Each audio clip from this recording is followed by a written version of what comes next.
Ideally, the energy system will look healthy, vibrant, bright, but sadly, that's not always the case. There's energetic objects, energetic pollution, entities, attachments, personal energy blocks, damage to the chakras, damage to the auric layers, the layers of the aura, damage to the meridian system, shut down chakras, energetic cords. The list goes on and on and on and on. And that's the bulk of what you're addressing as a healer, to heal yourself and to heal others, is learning what these obstructions are and the best approaches to clearing them. So level 1 of energetic healing mastery is mastering yourself, mastering your own energy, mastering your own healing, and also recognizing that it's not something that you arrive in. Your healing mastery is not something that you're going to arrive at or arrive in. It's ever unfolding. Right now you are in your energetic healing mastery because you're evolving in the direction of that.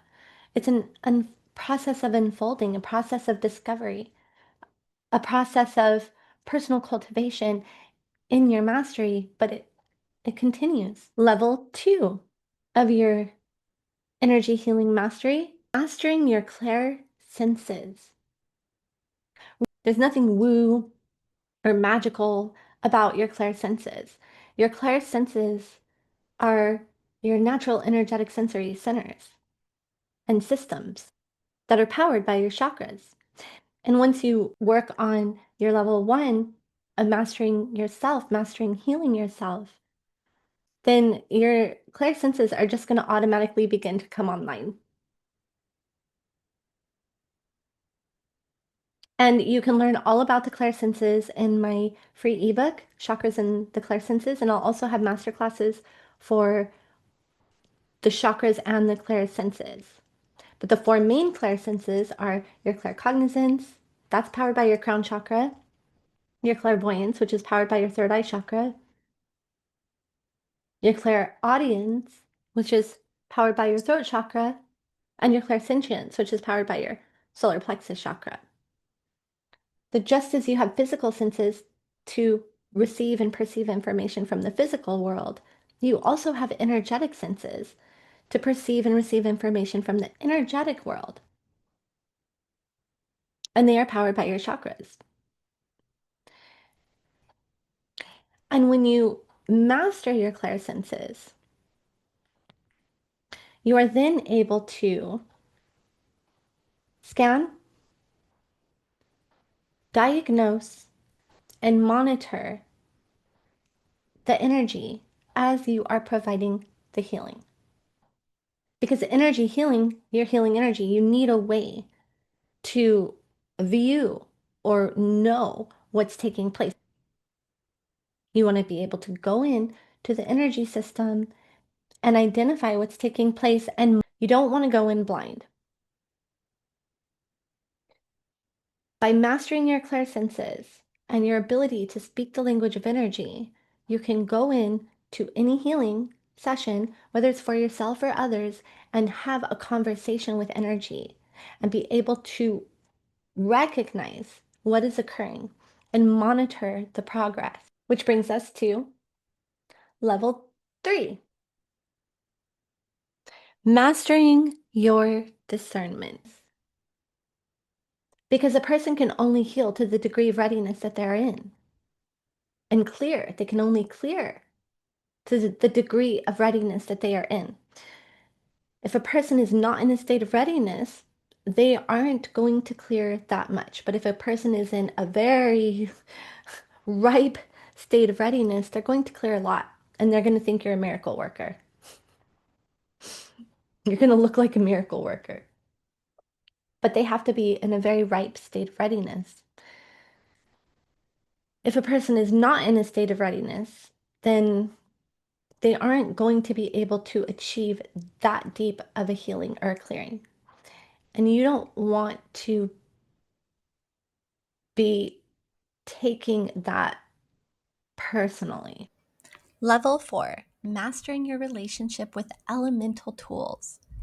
All your tools are elemental. The sage you work with, the resins, the crystals, the drums. All of the tools that you use in energetic healing are elemental energies, and those energies have consciousness. And they are so happy to serve alongside you and be your allies and assist you as you provide energetic healing. And mastering your understanding of that and how to cultivate your relationship to these elemental energies and learning how they can show up and help you and serve alongside you in addition to your divine team is also a part of your mastery as a healer. Level 5, channel divine energy versus personal energy. Now, this isn't as critical when you're healing yourself, because if you're healing yourself and you're going to channel healing energy for yourself and you're channeling your personal energy, it's not really going to be harmful to you if you're giving yourself your own personal energy. But if you're healing the client and you're channeling your personal energy and not divine energy, then you're going to be depleting your own self of your own personal energy. And this is something that happens a lot with people who are newly trained in Reiki. And it's something that you want to recognize, especially in the beginning. And it's a little bit inevitable in the beginning while you're really fine tuning your ability to be a channel. It's really common to just inadvertently put your personal energy into the client instead of the channeled healing energy. So, especially in the beginning, if you're offering healing to others, you'll want to be doing your energetic, psychic self care, calling home your personal energy. And then the more you work your own mastery, your level 1, mastering yourself, the stronger your ability to channel divine healing energy versus personal energy is going to become. And we'll be going deeper into all of these. I'm just giving you a quick overview. Level 6, mastering your understanding of the human energy system. Energetic anatomy is important to learn if you're going to be working on healing it, right? When you understand energetic anatomy, then you can more easily diagnose any case that may present to you. You master your clairsenses and your ability to channel divine healing energy, then you can identify if there's a block in the 5th layer of the individual's aura, or in the 2nd chakra, or in the meridian system. Being able to recognize that is critical, of course, in achieving energetic healing mastery. Level 7, mastering your ability to set sacred space and take it down. And take it down. And you're just going to think in terms of a hospital room. What do they do before they do a surgery in the hospital room? Well, they make sure that the whole space is sterilized and clean. They make sure that all of the tools are there and ready. The same can be said for doing deep energy healing. You want to set sacred space. You want to make sure the energy around is clean. You want to make sure you have all of your tools available. And you also want to invite the divine. The surgeon always has their team, right? You want to have yours too. And once the procedure is complete, what do? They take it down. They sterilize the area again. They don't leave the tools dirty. They don't leave the table dirty. They don't leave the room dirty. I mean, hopefully not. You don't want to either. The other thing is that when you're doing a very deep healing,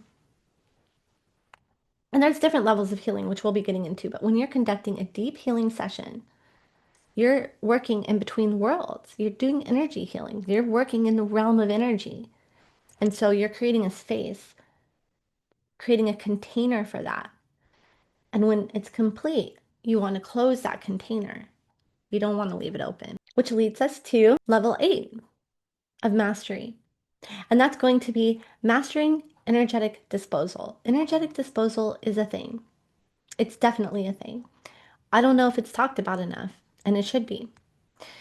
True, introducing high frequency energy to low frequency energy will elevate it, transform it, and often clear it.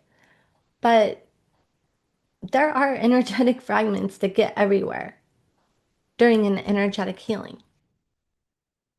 And you want to make sure that that's being disposed of. If you're loosening up a bunch of stuck energy in a person's solar plexus chakra and you're working on assisting them and grounding it out of their energetic body into the earth, right, as it's loosening up, okay? Or maybe you're scooping it out, they're grounding it out, you're scooping it out. It's, let's say, old trauma they had from their childhood. It's all wedged in their solar plexus chakra. And you're getting that out, helping them to ground it out. That's one way of disposal. Also taking it out. Okay, that's another way of disposal. It's still getting into their aura. It's still loosening up. It's still getting into their aura. It's still like started like moving. It's starting to move now through the system, trying to work its way out of the system.